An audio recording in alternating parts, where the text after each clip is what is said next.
এই রেসিপিটির ছোট ছোট রিলস যখন আমি আপলোড করেছিলাম, কিছু বন্ধুরা আমাকে অনুরোধ করেছিলেন ফুল ভিডিও দেওয়ার জন্য। তো বন্ধুরা, আজকে আপনাদের মনের আশাটা পূরণ করে দিলাম। আমি ফুল রেসিপি নিয়ে হাজির হয়ে গেলাম।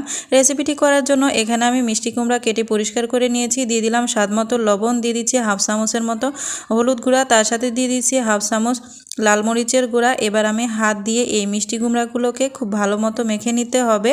খুব ভালো মতো দেখুন মেখে নেওয়া হয়ে গিয়েছে। এবার আমি চলে যাব ভাজতে। চুলাতে একটা ফ্রাই প্যান বসিয়ে দিয়েছি। আর এরকম কিন্তু চিতা প্যানগুলো কিন্তু ভাজাভাজির ক্ষেত্রে খুব ভালো লাগে।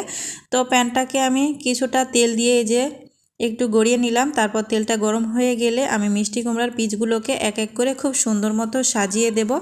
আর এরকমভাবে কিন্তু ভর্তা করলে খেতে অনেক অনেক বেশি মজা লাগে। যদি এক প্লেট ভাত খেয়ে থাকেন, তার চাইতে গ্যারান্টি দিচ্ছি আপনারা এই রেসিপিটি হলে 3 প্লেট ভাত অনায়াসে খেয়ে নিতে পারবেন। এখানে মাছ মাংসের কোনো প্রয়োজন হবে না। মাছ মাংস বাদ দিয়ে শুধু এই রেসিপিটাই খেতে থাকবেন।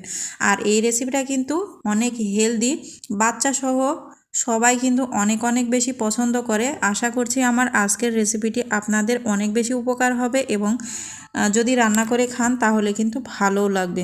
তো বন্ধুরা, এতক্ষণ পর্যন্ত যারা আমার ভিডিও দেখছেন কিন্তু ভিডিওতে একটি লাইক দেননি, প্লিজ এ পর্যায়ে এসে ভিডিওতে একটি লাইক দিয়ে পেজটিতে ফলো দিয়ে বেল বাটনটি অল করে রাখবেন আমার নিত্য নতুন রেসিপি ভিডিও পাওয়ার জন্য। তো মিষ্টি কুমড়াগুলো আমার এপাট ওপাট ভেজে নেওয়া হয়ে গেছে। এবার আমি রসুন, পেঁয়াজ, কাঁচামরিচ, শুকনা মরিচ এগুলোকে ভেজে নেব।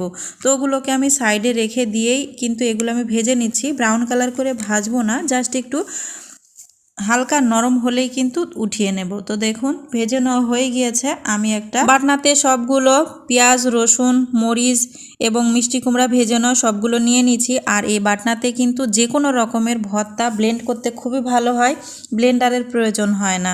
আমার তো খুবই ভালো লাগে এখানে ভর্তা করলে খেতে। তো দেখুন আমি এক এক করে সবগুলো কিন্তু এরকমভাবে ভর্তা করে নিয়ে নিচ্ছি। আর এরকমভাবে বাটনার ভর্তা কার কার খেতে ভালো লাগে অবশ্যই কিন্তু কমেন্টসে জানাতে আমাকে ভুলবেন না। তো এবার আমি মিষ্টি কুমড়াগুলোকে ভর্তা করে নিয়ে নিচ্ছি। হাত লাগাইনি, যেহেতু আমার হাত জলে ভর্তা করলে এই জন্য আমি এই হাতলিটা দিয়েই করছি। তো ভর্তা যখন করে নেওয়া হয়ে গেছে, এখানে দিয়ে দিচ্ছি স্বাদ মতো লবণ, তার সাথে আরও দিয়ে নিচ্ছি সরিষার তেল। এই সময় কিন্তু কাঁচা সরিষার তেল দিয়ে ভর্তা করলে খেতে অসম্ভব অসম্ভব মজা লাগে। যারা রাঁধুনি তারা কিন্তু জানেন যে কোনো ভর্তার ক্ষেত্রে কাঁচা সরিষার তেলটা ব্যবহার করলে কতটা মজা হয়। যারা নতুন রাঁধুনি তারা হয়তো বা জানেন না। আপু ভাইয়াদের বলছি, আপনারা যখন ভর্তা করবেন তখন কাঁচা তেলটা ব্যবহার করবেন, তাহলে কিন্তু ভর্তার টেস্টটা অন্যরকম হয়ে যাবে। এই তো ছিল আমার আজকের মিষ্টি কুমড়ার ভর্তার রেসিপিটি। কেমন লেগেছে